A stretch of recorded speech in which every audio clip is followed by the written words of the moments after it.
Saludos y bendiciones para todos y todas los que nos ven a través de este video. En esta hermosa noche vamos a este estudio bíblico de lo que es la cristología de alta crítica. La cristología es estudiar la vida de Jesús un poco más a la profundidad, de acuerdo a el material que nos quedó de las Sagradas Escrituras, Antiguo Testamento, Nuevo Testamento y todo lo relacionado a Cristo Jesús. Se le denomina cristología de alta crítica.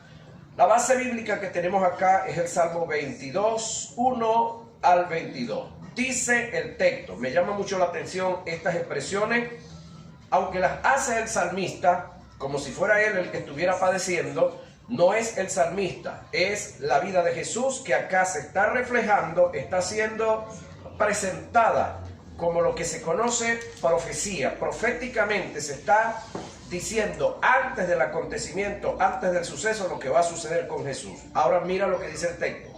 Dios mío, ¿por qué me has desamparado?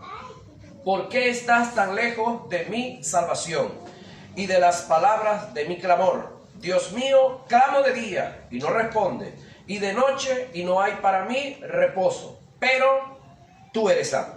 Esto es lo que me llama la atención. Voy otra vez acá. Dios mío, ¿por qué me has desamparado? Es decir, pareciera que Jesús acá está como recriminándole a Dios algo. No, está diciendo una realidad por la cual él está pasando. Ahora, ¿por qué Jesús está pasando por esta realidad del abandono de Dios? Porque para este momento Jesús está cargado con el pecado de toda la humanidad, el suyo y el mío. Luego sigue diciendo, ¿por qué estás tan lejos de mi clamor? Es decir, de mi salvación. ¿Por qué estás tan lejos de mi clamor? Clamo de día y de noche y no responde. Es decir, estoy orando de noche, estoy orando de día y no tengo respuesta. Pareciera que fuera una injusticia de Dios, pareciera, ¿no? Pero sin embargo, Jesús al final de todo esto dice, pero tú eres santo. ¿Cómo qué? Pero tú eres santo. Es decir, en todo lo que Jesús pareciera que le está recriminando a Dios, no le atribuye a Dios injusticia, no le atribuye a Dios pecado, no le atribuye a Dios un error. ¿Por qué causa? Porque Dios lo que está haciendo con Jesús es por causa de que Dios es justo, por causa de que Dios es santo. Jesús está cargado de pecado, por lo tanto Dios tenía que dejarlo solo por su santidad. Dios no podía asistirlo. Él estaba orando, pero esa oración que estaba haciendo Jesús estaba mezclada con la posición que en ese momento él tenía, la carga de pecado. Entonces necesitaba que pasara el tiempo reglamentario para que Jesús muriera y resucitara, y después de la resurrección, entonces sí Dios podía nuevamente reconciliarse con Cristo Jesús. Ahora, pero tú eres santo, tú que habitas entre las alabanzas de Israel. En ti esperaron nuestros padres, es decir, los antiguos, esperaron y tú los libraste. Clamaron a ti y fueron librados. Confiaron en ti y no fueron avergonzados. Mas yo soy gusano. Al final de la guía vamos a ver de qué gusano está hablando Jesús, porque estas palabras muchos las han agarrado para autoflagelarse psíquicamente y para decir que nosotros no tenemos ningún valor, que somos como unos gusanos. Y no está hablando de cualquier gusano, es decir, del gusano que tiene el animal que de monte cuando es picado por el murciélago o es herido y la mosca viene y le para los gusanos. Entonces, ese gusano que es hediondo del perro no tiene nada que ver con ese tipo de gusano, y tampoco con el gusano que está en las matas de café, que cuando lo tocan enferma a la gente. No, es un tipo de gusano que al final de la clase, no hoy, sino dentro de 15 horas de clase, vamos a ver cuál es. Qué esperanza, ¿verdad? Ok. Soy gusano y no hombre, oprobio de los hombres y despreciado del pueblo. Todos los que me ven, dice el texto, me escarnecen, estiran la boca y menean la cabeza diciendo, se encomendó a Jehová, líbrele él, sálvele. Es decir, cuando Jesús dice, Elí, Elí, lama sabactani, está diciendo, Dios mío, ¿por qué me has desamparado? está clamando a Dios, eso lo tomaron sus verdugos, sus acusadores, para decir, se está encomendando a Dios, vamos a ver si Dios le responde. Si Dios no le responde, si Dios no lo atiende, si Dios no lo libra, es porque está en pecado. Bueno, en esa parte tenían razón, ¿sí? Que estaba en pecado, pero no por pecado que él hubiese cometido, eran los suyos y eran los míos. Amén. Amén. Y por eso no podía ser librado de ese momento. Sálvele, puesto que en él se complacía. Pero tú eres el que me sacó del vientre. Jesús está ahora aquí autopredicándose. Está recordándose de su niñez y está ministrando del Espíritu a su alma. El que me hizo estar confiado desde que estaba a los pechos de mi madre. Sobre ti fui echado desde antes de nacer, desde el vientre de mi madre. Tú eres mi Dios, no te alejes de mí, porque la angustia está cerca, porque no hay quien ayude. Me han rodeado muchos toros, hablando de Israel. Fuertes toros de Basán me han rodeado. Abrieron sobre mí sus bocas como león rapaz, el Sanedrí, y todos los que atestiguaban en contra de Jesús, pero que pertenecían a Israel. León rapaz y rugiente, he sido derramado como agua, y todos mis huesos se descoyuntaron. Es decir, la gran agonía en la que estaba Jesús. Mi corazón fue como cera, derritiéndose en medio de mis entrañas. Como un tiesto se secó mi vigor, y mi lengua se pegó a mi paladar. Toda la tribulación por la cual tenía Jesús que pasar, aquí se está prediciendo. Y me has puesto en el polvo de la muerte, porque perros me han rodeado, los gentiles. Me ha cercado cuadrillas de malignos. Horadaron mis manos, traspasados con un clavo, y mis pies. Contar puedo todos mis huesos. Es decir, la deshidratación era mucha. Entre tanto ellos me miran y me observan. Repartieron entre sí mis vestidos, algo que se dio en la crucifixión de Jesús. Y sobre mis ropas echaron suerte, parte de lo que sucedió también. Profecías dichas antiguas se están cumpliendo.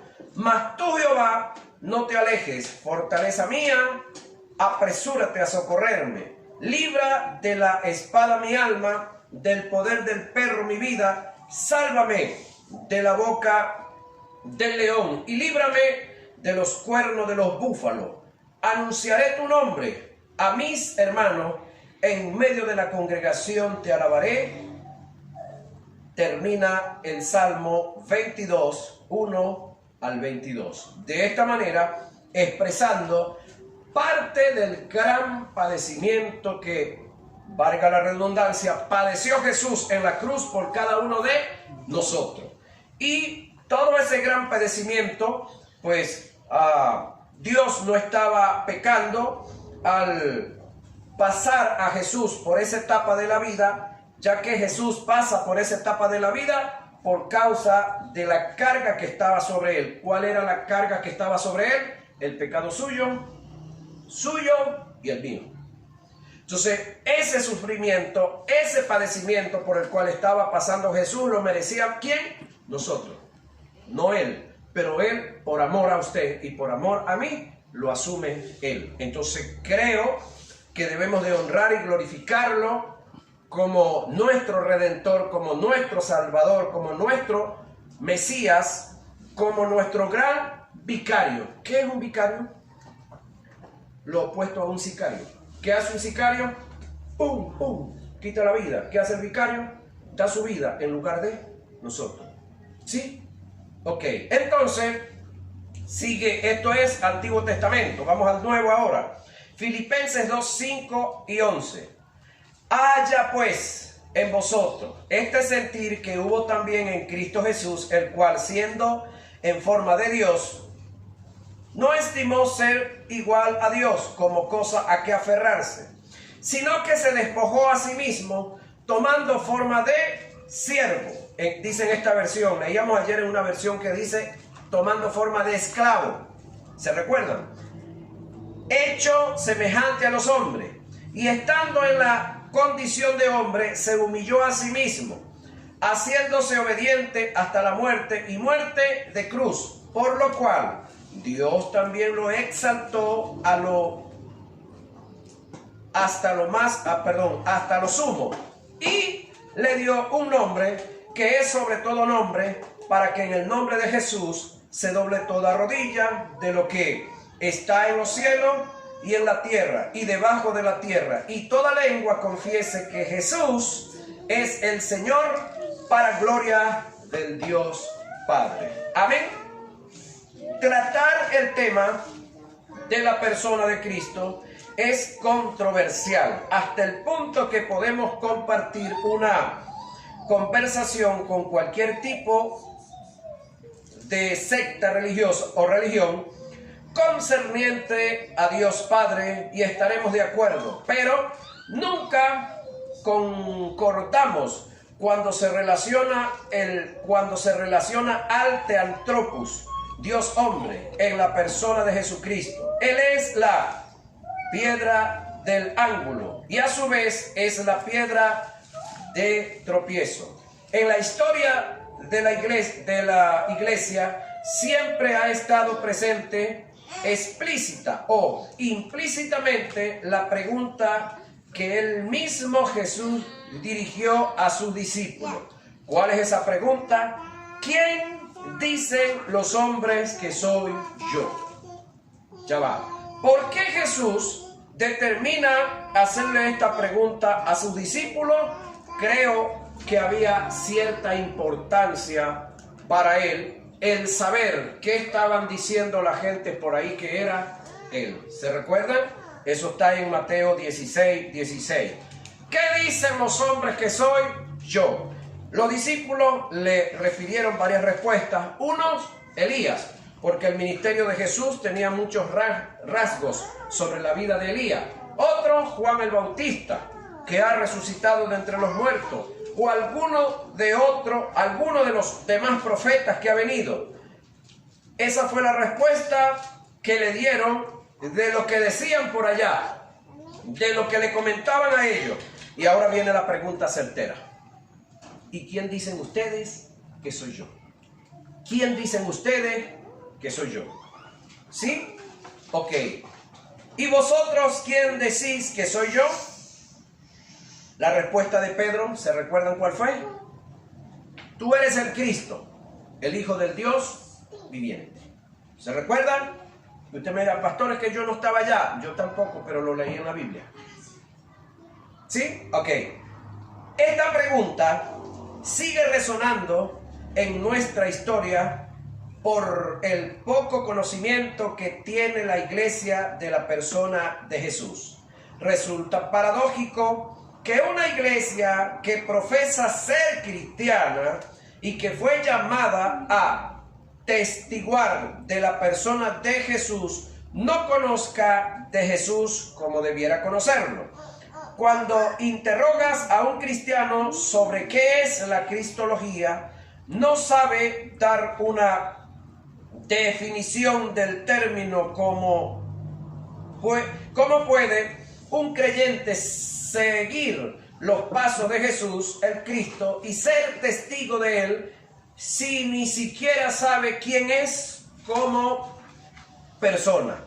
Esto es su carácter, el de Jesús, su personalidad, su deidad, sus propiedades, sus oficios, su humillación y exaltación, sus padecimientos, sus muertes, su resurrección o sus resurrecciones, todo lo cual concierne a la cristología. Es decir, usted y yo debemos de ocuparnos, no preocuparnos, debemos de ocuparnos de estudiar un poco sobre el carácter de Jesús, la personalidad de Jesús, la deidad de Jesús, sus propiedades sus oficios, su humillación, exaltación, sus padecimientos,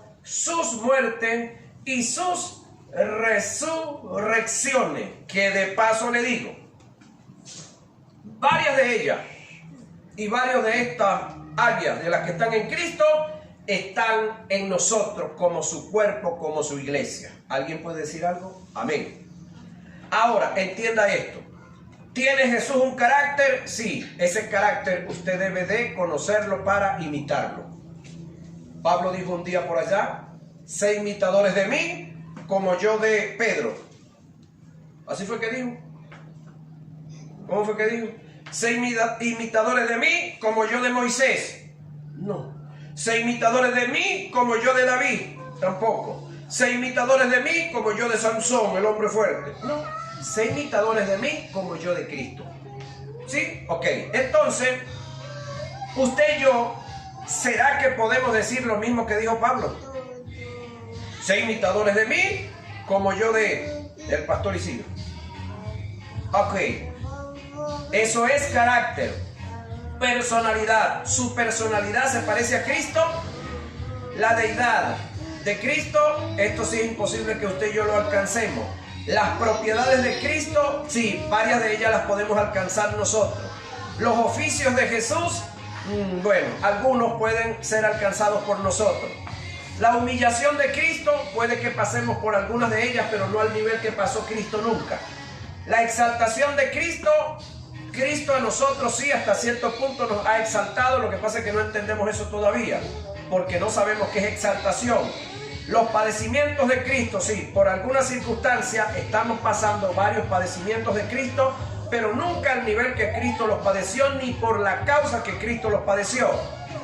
Y sus muertes. Ahora, escúcheme esto. Cuando hablamos de sus muertes, pregunto, ¿Jesús padeció la muerte espiritual? ¿Sí o no? ¿Padeció Jesús la muerte espiritual? Cuando está en el Calvario, cuando Él dice, Elí, Elí, lama sabactani, es decir, Dios mío, ¿por qué me has desamparado?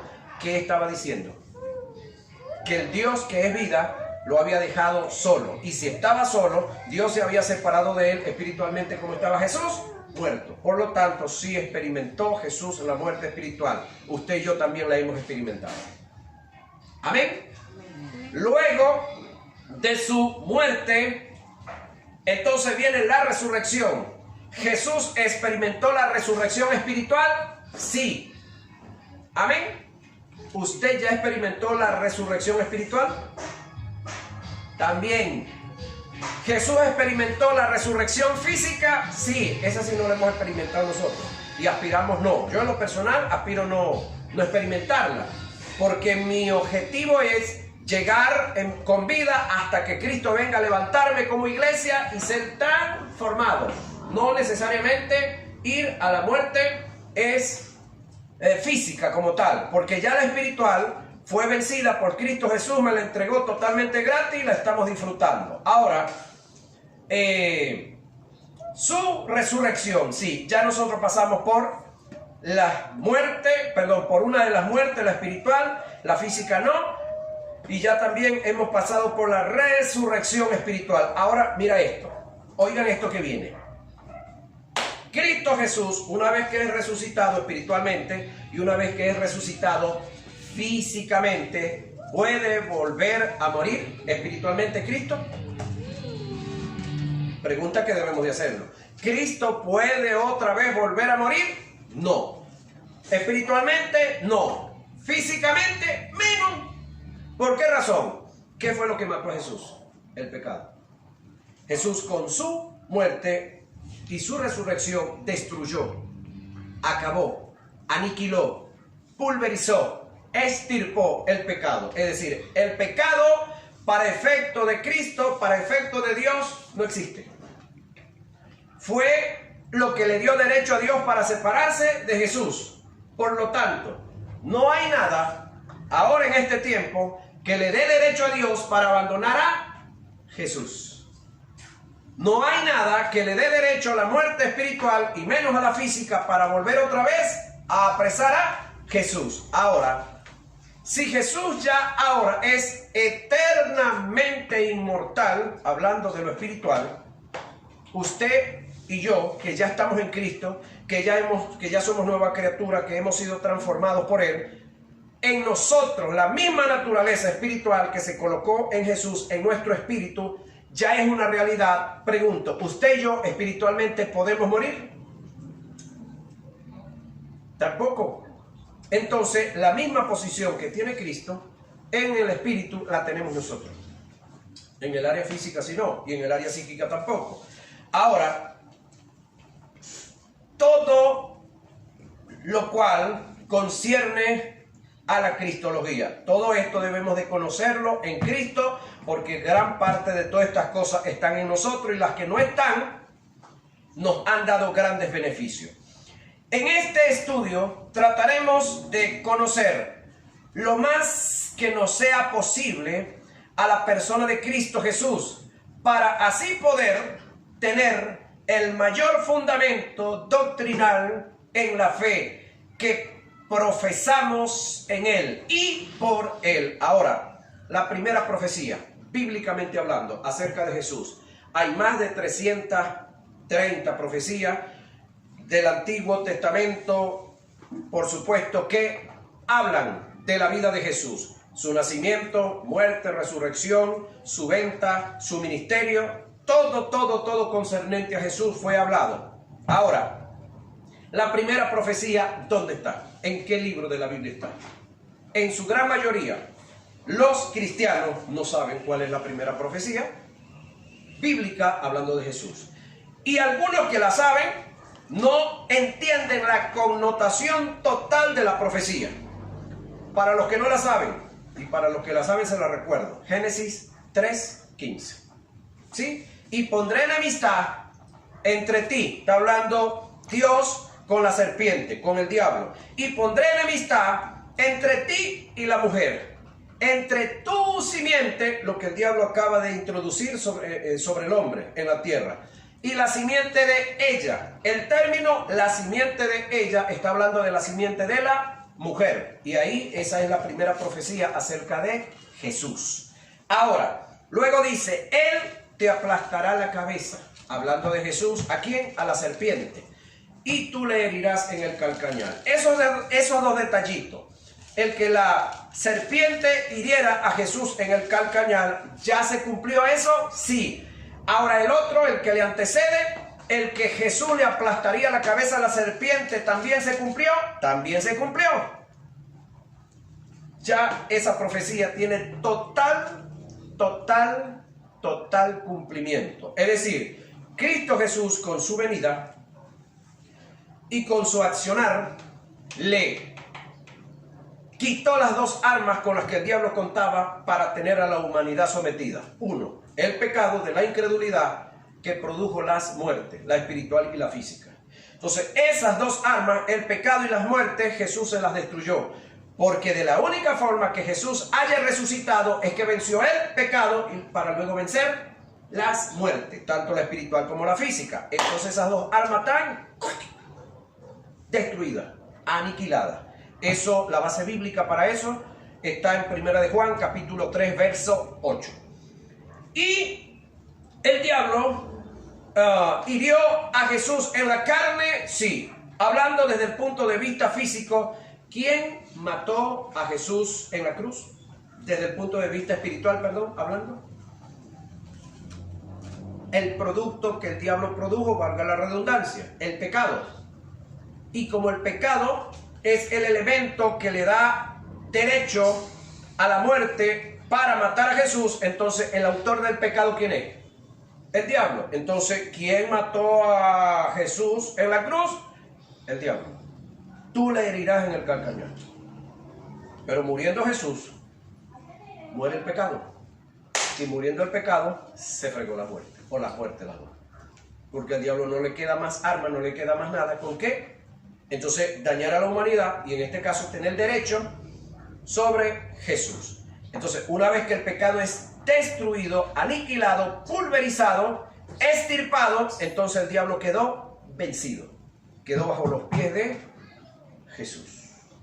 ¿Conoce esto la iglesia? No. Por eso es que en todos los cultos, gran parte de los líderes de la iglesia están echando fuera demonios de donde no hay demonios, están reprendiendo al que no está ahí y están cada rato vociferando y hablando de este animal como si les pagara para que le hagan propaganda.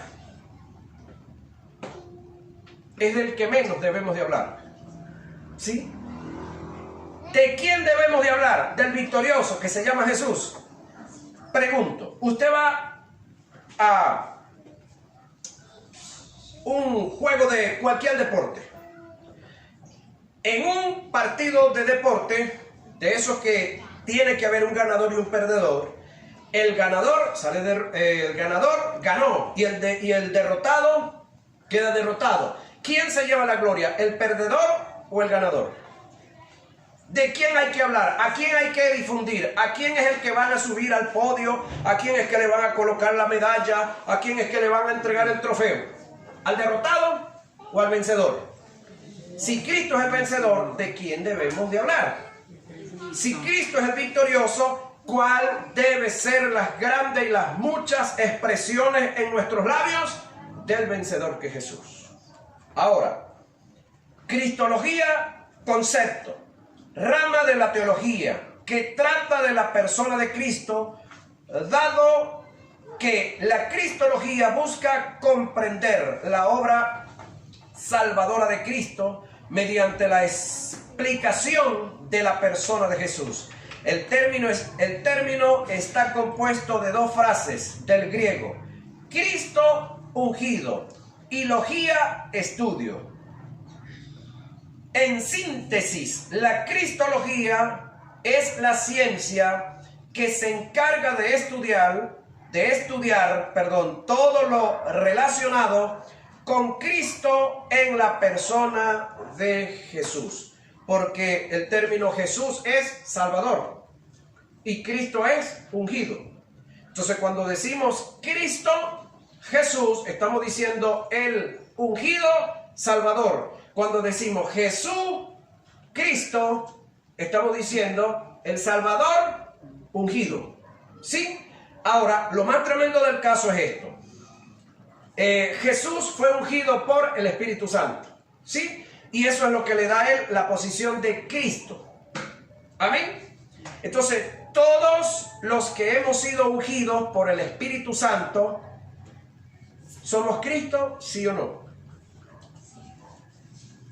Si Jesús fue ungido por el Espíritu Santo y pasa a ser Cristo, todos los que sean ungidos por el Espíritu Santo, ¿son Cristo, sí o no? Te la pongo de otra forma para que me la entiendan. Tenemos un grupo de personas, todos están desvestidos. ¿Cómo están? Desnudos, desvestidos. Vestimos a 3 de ellos, 2 quedan desvestidos. ¿Cuántos hay vestidos y cuántos hay desvestidos? ¿Los vestidos se les dice desnudo y a los desnudos se les dice vestido? ¿O cómo es el asunto? Hay 2 desvestidos. Los 2 que están vestidos, ¿sí o no? Entonces, si Cristo pasó a ser Cristo por el Espíritu Santo que lo ungió, todos los que hemos recibido a Cristo y el Espíritu Santo vive en nosotros, pregunto, ¿somos ungidos? ¿Somos ungidos? Sí. ¿Y la palabra ungido no es Cristo? Claro que sí. Lo que no somos es Jesucristo, pero sí somos Cristos. ¿Están claros de eso? Sé que no es fácil, pero eso es parte de lo que vamos aprendiendo aquí hoy. Tenemos que irnos ubicando qué somos, qué tenemos y qué podemos. ¿Verdad que sí? Ok.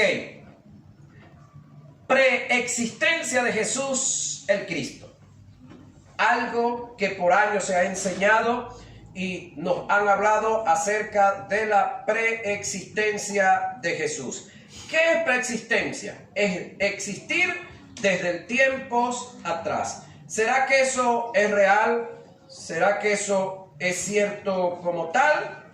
Bueno, averigüemos a ver si hay tal cosa como preexistencia, como se nos ha dicho.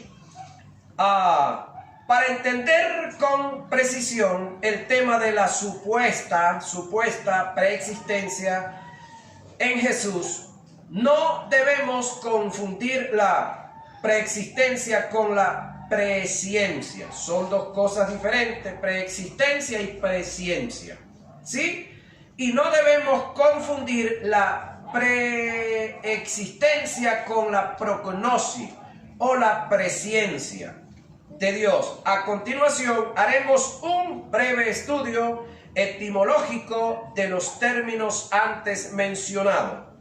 Predestinación es un término compuesto del latín que es teológico, es decir, no es bíblico, es teológico, no exegético, ya que originalmente no aparece en las Sagradas Escrituras, que indica destinar propiamente, predestinar, escoger, anticipar las cosas antes de su existencia. La predestinación está en total contraste con el determinismo o el libre albedrío. La predestinación alega que el hombre no tiene poder para tomar decisiones en su vida, ya que Dios predestinó en la eternidad pasada lo que sucede en la eternidad presente. Eso es lo que hablan los que tienen esa tesis o teoría de la predestinación. Y lo que sucederá en la eternidad futura. La predestinación alega, porque no tiene fundamento, solamente alega, en forma tácita que el hombre no tiene control absoluto de sus acciones, ni de las consecuencias de ellas, que solo Dios en su soberanía es el causante y el culpable del destino del hombre, independientemente cuál sea su género. Todo este pensamiento que tiene su origen, escúcheme esto, en Platón, filósofo de la metodología griega, y divulgado por San Jerónimo de Estridón, teólogo católico, está en contraste con el pensamiento de Dios y el contenido de las Sagradas Escrituras, concerniente al determinismo, es decir, yo determino mi bendición y yo determino mi maldición, o lo que se conoce como libre albedrío. Igual, yo decido si le sirvo a Dios o le sirvo al diablo. Esa es decisión mía. Sin embargo, si le sirvo a Dios, soy bendecido. Si le sirvo al diablo, ¿qué soy? Maldecido o maldito. ¿Cómo se debe entender el pensamiento de Pablo escrito en la carta a los romanos en el capítulo 8, versos 29 y 30, y Efesios 1, 4 y 5, que presenta la supuesta predestinación del hombre en relación a la salvación? Vamos para allá. San Jerónimo de Estridón tradujo el Nuevo Testamento del griego al latín en la Vulgata Latina y colocó el término predestinación en relación a la salvación como una escogencia anticipada de Dios de los que deberían ser salvos, en su defecto de los que se van a perder. Es decir, según los que hablan de la predestinación, ellos alegan que Dios destinó a una cantidad de seres humanos para que se pierdan y destinó a otra cantidad de seres humanos para que se salven. Es decir, la salvación es algo que está sujeto a Dios meramente. ¿Eso será bíblico? No, eso es alegar. Eso es torcer las escrituras. Eso es inspirarnos en la filosofía griega para acuñar esta tesis, esta inclinación que choca con la verdad de Dios. Porque cuando leemos Juan 3:16 dice, porque de tal manera amó Dios al mundo, que dio a su Hijo unigénito, para que todo aquel, ¿para qué? Para que todo aquel que en él cree no se pierda, mas tenga vida eterna. No dijo para que todo aquel que Él destinó se salve, para que todo aquel que Él predestinó se pierda. ¿Sí? ¿Estamos clarísimos ahí? Entonces, podemos ver acá, esto lo hizo inducido por San Agustín, otro teólogo católico, en el siglo V, inspirado por la filosofía platónica, es decir, los griegos. La verdad del caso es que el término que utilizó Pablo en sus escritos originales para referirse a la supuesta predestinación fue proorizo, del griego, que significa convocar e invitar. Propiamente llamar, por lo cual el texto reza como sigue. Vamos a estudiar los textos que le dije. Romanos 8, 29 y 30. Vamos allá. Porque a los que antes conoció, también los predestinó. San Jerónimo de Estridón. Pablo los invitó, no es predestinó, los invitó. Los convocó en su más amplio concepto, los llamó para que fuesen hechos conforme a la imagen de su Hijo, para que Él sea el primogénito entre muchos hermanos. Y a los que predestinó, según San Jerónimo de Estridón, traducción mal hecha, el término es convocó e invitó. A estos también llamó. Y a los que llamó, a estos también justificó. ¿A quién justificó? A los que llamó y le atendimos. A los que llamó y no le atendieron, pues no hay nada para ellos.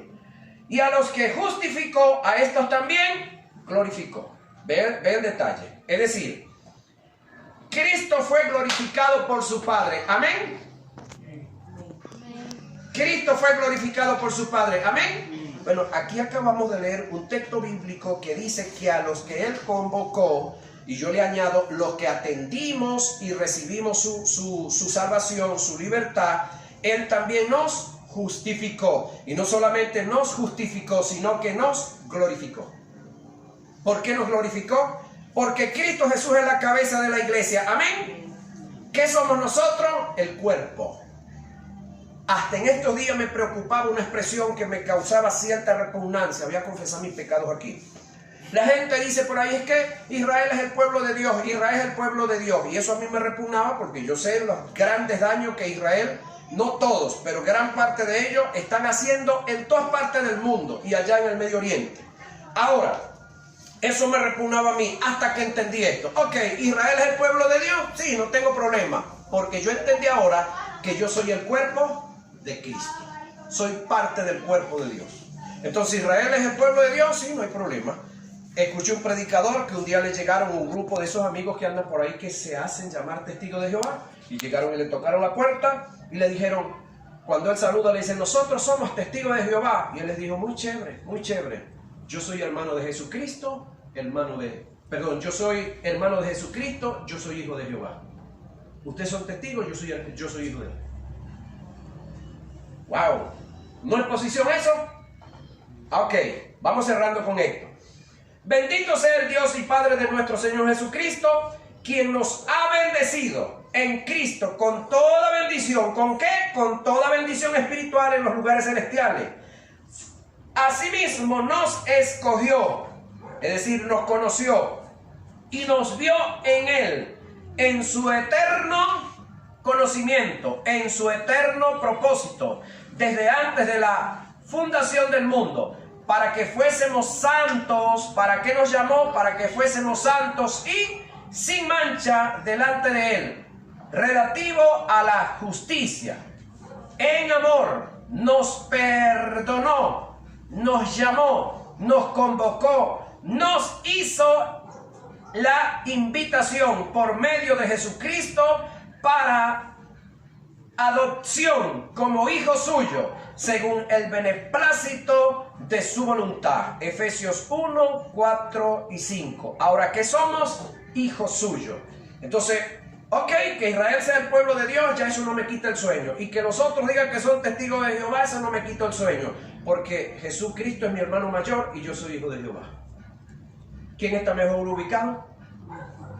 Porque donde mismo estoy yo están todos ustedes. Entonces, ¿quiénes estamos mejor ubicados? Nosotros. Entonces, debemos de dejar de preocuparnos por cosas livianas que no debiéramos de estarnos preocupando. Amén. Amén. Dios me les bendiga más.